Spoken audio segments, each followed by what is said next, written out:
Welcome back. તો દ્વારકાના જામખંભાળિયામાં ભૂમાફિયા સામે તવાઈ બોલાવવામાં આવી છે। સલાયામાં ગેરકાયદેસર ખનન પર તંત્રએ દરોડા પાડ્યા, જ્યાં ટ્રક, ડમ્પર અને જેસીબી સહિતનો મુદ્દામાલ જપ્ત કરાયો છે।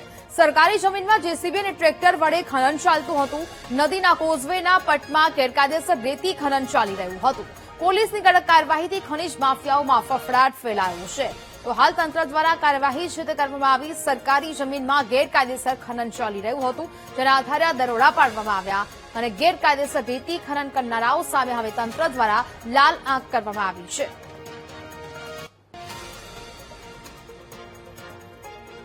તો દ્વારકાના જામખંભાળિયાના આ દ્રશ્ય કે જ્યાં ભૂમાફિયાઓ બેફામ બન્યા છે, તેમની સામે હવે તંત્રએ તવાઈ બોલાવી છે। સલાયામાં ગેરકાયદેસર ખનન પર તંત્રએ દરોડા પાડ્યા, ટ્રક, ડમ્પર અને જેસીબી સહિતનો મુદ્દામાલ જપ્ત કરી લેવામાં આવ્યો છે। સરકારી જમીનમાં જેસીબી અને ટ્રેક્ટર વડે જે ખનન છે તે ચાલતું હતું। નદીના કોઝવેના પટમાં ગેરકાયદેસર રેતી ખનન કરવામાં આવી રહ્યું હતું।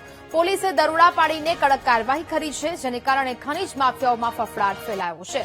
સલાયામાં સતત રેતી ખનનના દ્રશ્યો સામે આવી રહ્યા છે। ખનીજ માફિયાઓ બેફામ બન્યા છે। ગેરકાયદેસર રીતે રેતી ખનન કરવામાં આવી રહ્યું છે, જેને લઈને હવે તંત્ર દ્વારા આ સમગ્ર મામલે કડક કાર્યવાહી કરાઈ છે।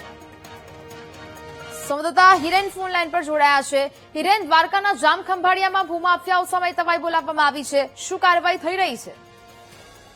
જી ચોક્કસ જણાવી દઉં કે દેવભૂમિ દ્વારકામાં જે આ ગેરકાયદેસર ખનન છે તે સતત કરવામાં આવી રહ્યું છે। ખાણ ખનીજ વિભાગ દ્વારા દરોડા પાડવામાં આવી રહ્યા છે। અત્યારે ફરી એકવાર જે મરીન પોલીસ છે તેના દ્વારા જે ઘી નદીમાં જે ખરાબાની જમીનમાં જે રેતી ચોરી થતી હતી, જે બાતમીના આધારે રેડ પાડી હતી। રેડ દરમિયાન ડમ્પર, જેસીબી સહિતનો મુદ્દામાલ જપ્ત કરવામાં આવ્યો છે। 25 લાખથી પણ વધુનો મુદ્દામાલ જપ્ત કરવામાં આવ્યો હોવાની જે વિગતો છે તે સામે આવી રહી છે।